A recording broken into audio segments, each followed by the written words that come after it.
Halo? Bapak, tolong uang, mau bayar kuliah. Iya, Ade. Nanti Papa kirim.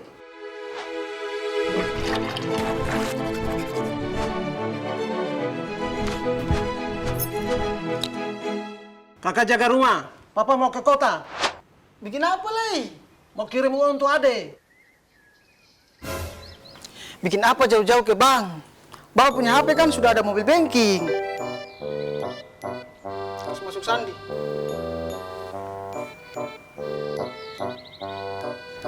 Mau transfer berapa, Bar?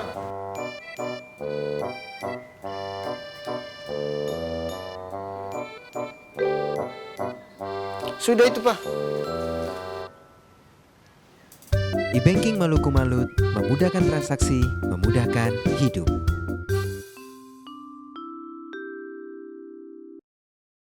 Ada yang tetap sama, meski latar belakang kita berbeda. Ada yang tetap sama, meski tujuan kita berbeda. Ada yang tetap sama, meski jam makan kita berbeda. Sama-sama menghargai perbedaan, mensyukuri keberkahan Ramadan. Selamat menjalankan ibadah puasa.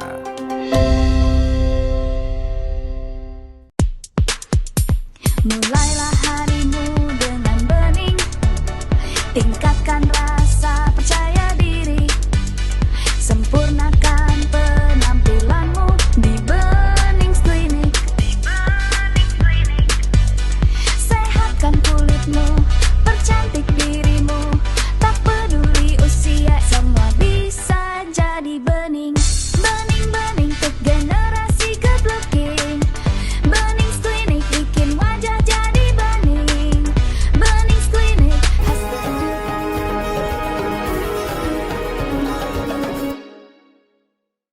Selamat sore Ustaz, Assalamualaikum. Selamat sore, Waalaikumsalam warahmatullahi wabarakatuh. Gimana kabarnya hari ini Ustaz? Alhamdulillah sampai saat ini sehat menjalani ibadah puasa. Alhamdulillah. Ustadz, ini ada beberapa pertanyaan dari Tribuners nih Ustadz. Iya, oke. Pertanyaan pertama itu, apa makna mendalam dari 10 hari kedua Ramadan bagi umat muslim Ustadz? Oh ya, baik. Begini, memang ada sebuah riwayat yang mengatakan terkait tentang bahwa Ramadan itu dibagi dalam kepada 3 fase. Ada 10 pertama, 10 kedua, dan juga 10 ketiga.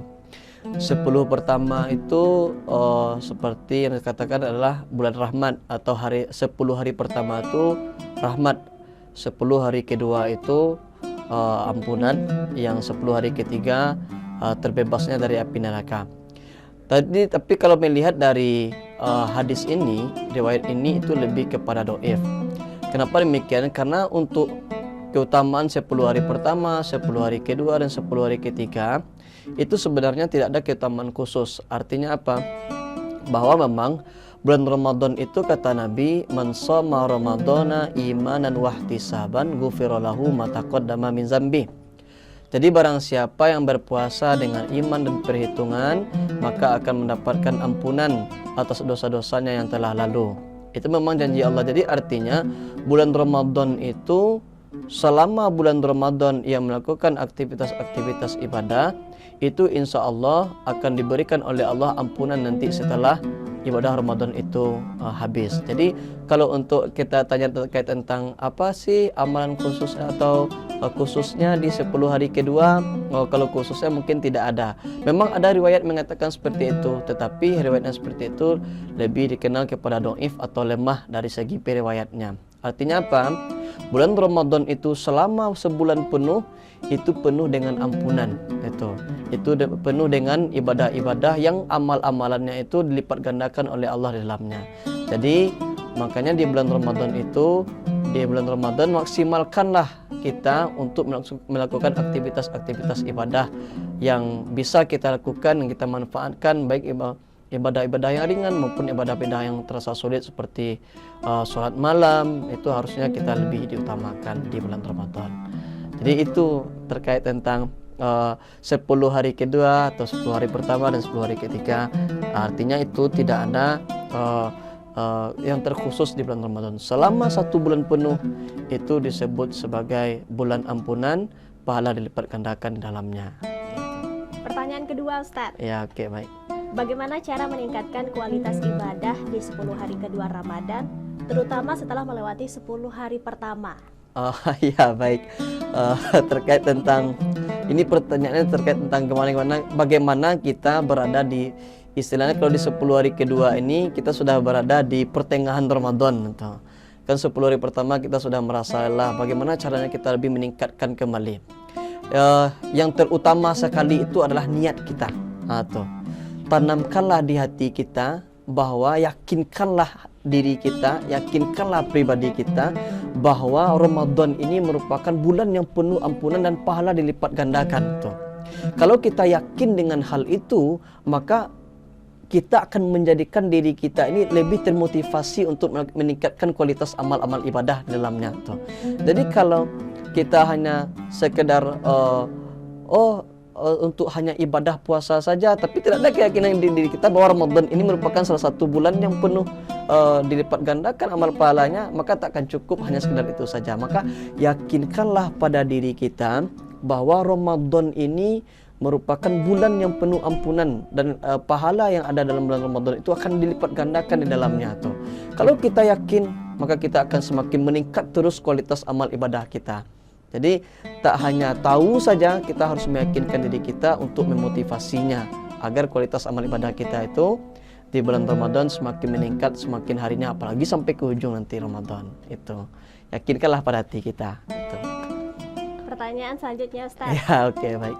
Apakah ada amalan khusus atau doa-doa yang dianjurkan di 10 hari kedua bulan Ramadan ini Ustaz? Ya, oke, baik. Begini, untuk amalan-amalan khusus, di dalam Quran surat Al-Baqarah dari ayat 183 sampai ayat 187 itu berbicara tentang ibadah-ibadah puasa, tentang bagaimana aturan puasa. Dan ini menjadi salah satu keistimewaan ibadah puasa, bahwa puasa itu satu-satunya ibadah yang Allah jelaskan secara rinci aturan pelaksanaannya dalam Al-Quran. Beda dengan ibadah yang lain, sholat, zakat, dan juga haji. Itu hanya ada perintah, tapi bagaimana tata cara pelaksanaannya Nabi yang menjelaskan dalam hadis. Tapi ibadah puasa Allah jelaskan secara rinci. Ada satu hal menarik, ketika di tengah-tengah pembahasan ayat puasa, ada beberapa kalimat yang menempel, yang itu disebut sebagai jumlah mu'taridat namanya, kalimat yang menempel, yang seolah-olah tak ada kaitan dengan puasa. Tuh. Jadi kenapa ada kalimat itu di tengah-tengah ayat puasa? Dan menariknya kalimat itu berisi tentang amalan-amalan, tentang kebaikan-kebaikan. Inilah yang diisyaratkan oleh Allah kepada kita, bahwa ada amalan-amalan khusus yang kita tidak boleh lengah di samping kita melaksanakan ibadah puasa. Apa itu? Satu, di ayat 184 kata Allah begini, faman tatawwa'a khairan fahuwa khairullah. Tuh.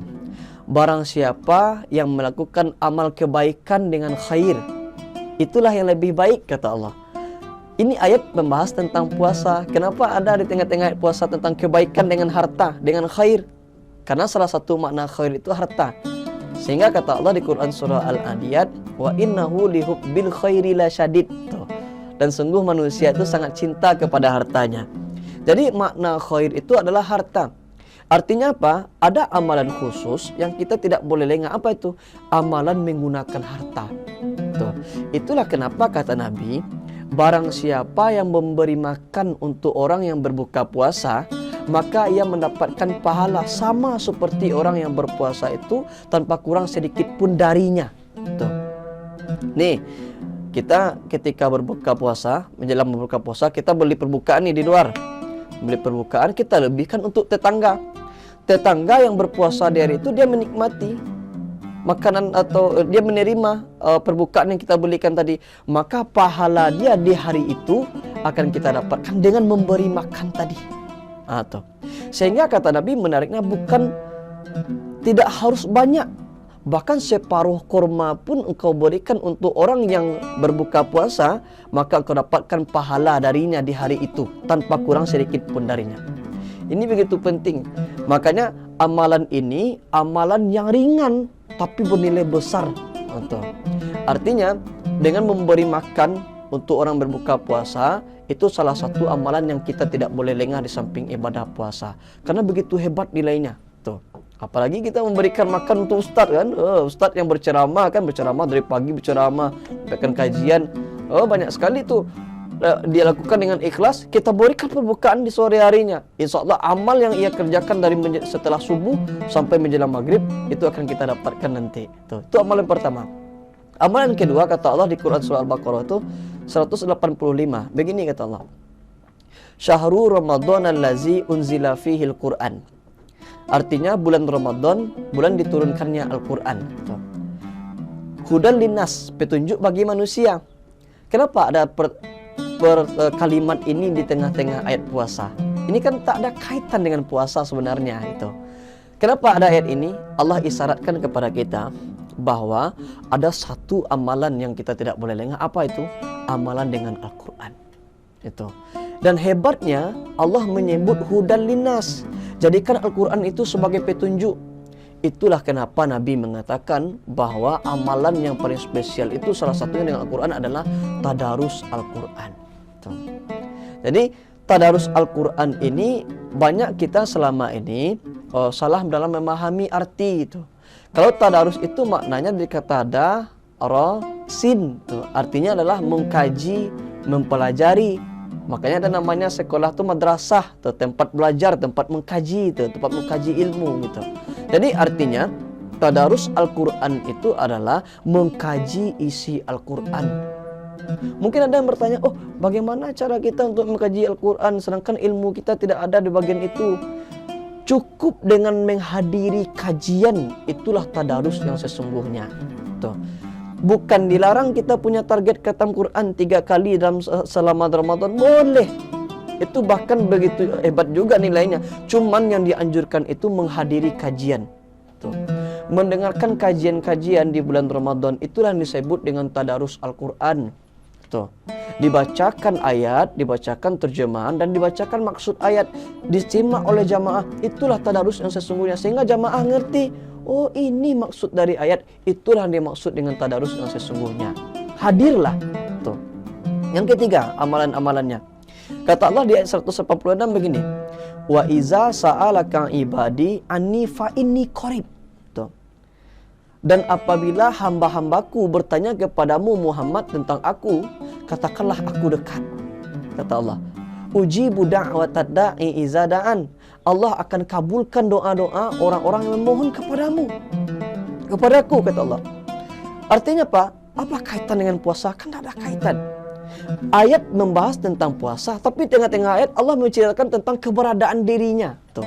Dan Allah meminta kita untuk berdoa. Isyarat yang Allah berikan kepada kita bahwa ada satu amalan yang kita tidak boleh lengah di samping kita melaksanakan ibadah puasa. Apa itu? Amalan dengan memperbanyak doa. Itulah kenapa kata Nabi bahwa orang yang berpuasa itu berbanyaklah doa. Waktu yang mustajab bagi orang yang berpuasa itu untuk berdoa, kata Nabi, adalah ketika dekat hendak berbuka puasa. Kenapa? Karena manusia berada di puncak laparnya, Allah dekat dengan orang yang berada di puncak laparnya itu, maka mintalah doa perbanyak, kata Nabi. Jadi ayat ini berkaitan dengan hadis Nabi. Tetapi hebatnya, ini setan yang bekerja. Waktu hendak berbuka puasa itu yang harusnya kita bisa untuk berdoa, tetapi kita diiring atau dihasut untuk keluar membeli perbukaan. Sehingga ramai di luar. Balik nanti ketika waktu azan maghrib. Sehingga sampai di rumah tak ada lagi waktu kita untuk berdoa. Ini cara setan sesungguhnya. Padahal waktu itu waktu yang mustajab untuk kita berdoa. Betul. Tetapi setan pandai. Hasut kita keluar beli perbukaan bersama-sama bersama keluarga sehinggalah balik nanti ketika waktu maghrib masuk. Tuh. Harusnya ini kita manfaatkan amalan-amalan ini. Waktu yang paling mustajab itu adalah ketika dekat hendak berbuka puasa. Perbanyaklah doa. Terakhir, amalan yang kita tidak boleh lengah itu di Al-Baqarah ayat 187. Ini ayat membahas tentang ayat puasa. Di penghujung ayat ini, ujung ayat nih, akhir ayat membahas tentang puasa. Kata Allah, wa antum akifuna fil masajid. Tuh, di ujung ayat 187. Allah berbicara tentang duduk di masjid. Pertanyaannya, kenapa ayat atau kalimat atau redaksi ini itu tidak diletakkan oleh Allah di ayat 184 tuh, atau 185 tuh, atau 180 atau 186 tuh? Kenapa di 187 dan di ujung ayat? Ini bukan kebetulan. Kenapa Allah meletakkan terkait tentang duduk di masjid di akhir ayat yang membahas tentang puasa? Isyarat yang Allah berikan kepada kita bahwa kalaulah semakin hujung Ramadan, semakin habis Ramadan, maka perbanyaklah duduk di masjid. Tuh. Itulah yang disebut sebagai amalan iktikaf. Tuh.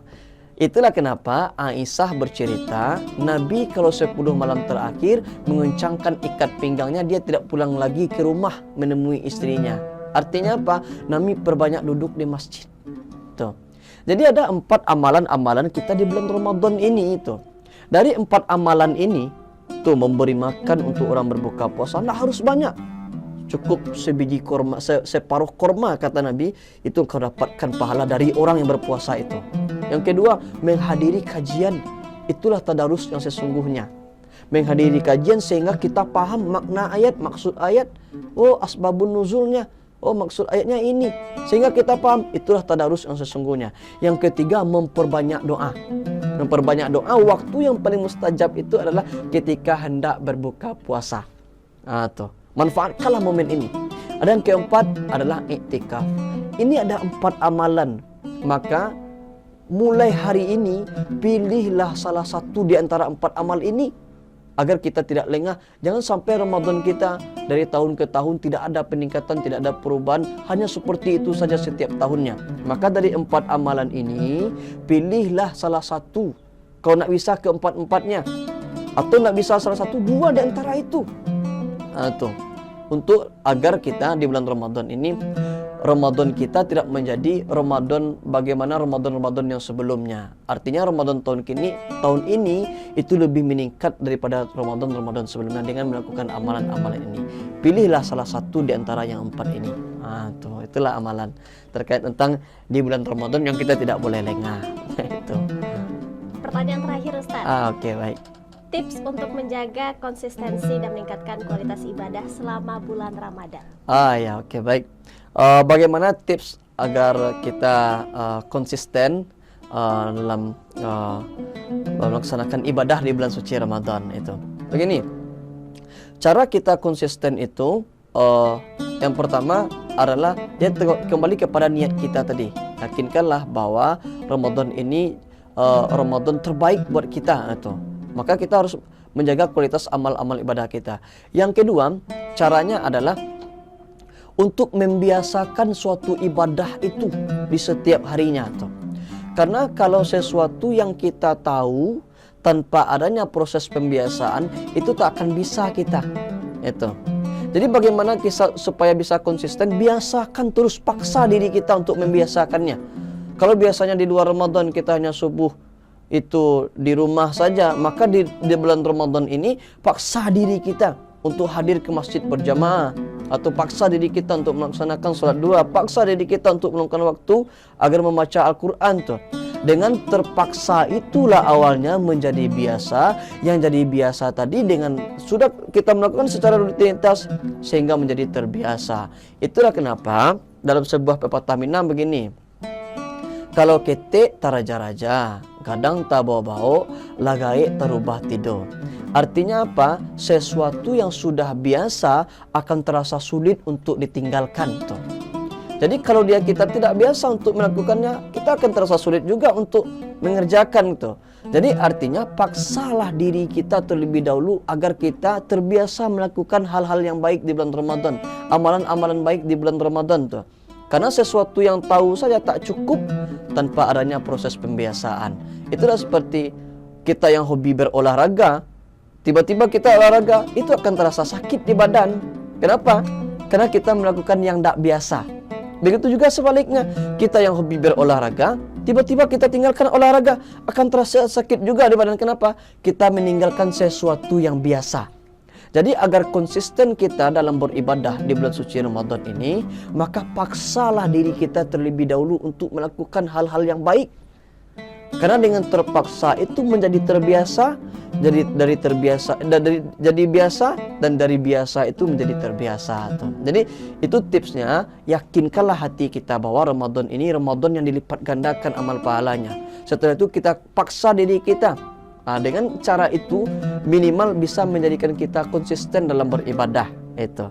Karena sesuatu yang sudah biasa kita melakukan akan terasa sulit untuk ditinggalkan. Tuh. Jadi beberapa pertanyaan sudah kita jawab pada pertemuan kali ini. Sedikit sebelum kita tutup, ada beberapa pesan yang ingin kita sampaikan bahwa jadikanlah Ramadan ini Ramadan yang terbaik untuk kita. Tuh. Dengan cara apa? Dengan cara konsisten kita dalam beribadah. Bagaimana caranya agar kita konsisten? Paksalah diri kita untuk membiasakan sesuatu yang baik. Karena kalau kita tidak biasa, akan terasa sulit untuk dikerjakan. Begitu sebaliknya, kalau kita sudah biasa, maka akan terasa sulit untuk ditinggalkan. Bukan dari itu, jadikanlah amalan-amalan yang telah disampaikan di bulan suci Ramadan secara tersirat dalam Quran surah Al-Baqarah 183 sampai 187 itu, pilih salah satu di antaranya. Jadikanlah kita sebagai orang-orang yang dimaksud oleh Nabi, yang ghufira lahu ma taqaddama min zambi. Orang-orang yang mendapatkan ampunan setelah bulan suci Ramadan. Itu saja untuk closing kegiatan kita pada pertemuan kali ini. Jazakallah khair Ustadz untuk penjelasannya, semoga bermanfaat. Halo? Bapak, kirim uang, mau bayar kuliah. Iya, Ade. Nanti Papa kirim.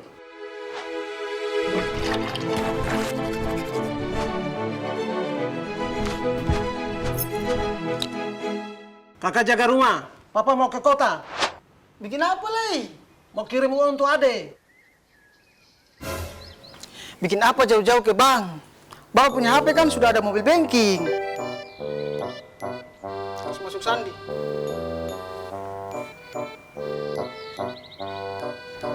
Mau transfer berapa barang?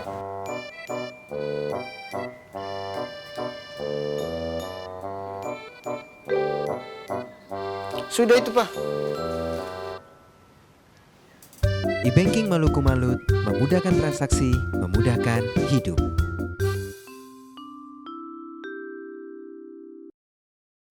Ada yang tetap sama, meski latar belakang kita berbeda. Ada yang tetap sama, meski tujuan kita berbeda. Ada yang tetap sama, meski jam makan kita berbeda. Sama-sama menghargai perbedaan, mensyukuri keberkahan Ramadan. Selamat menjalankan ibadah puasa. Mulai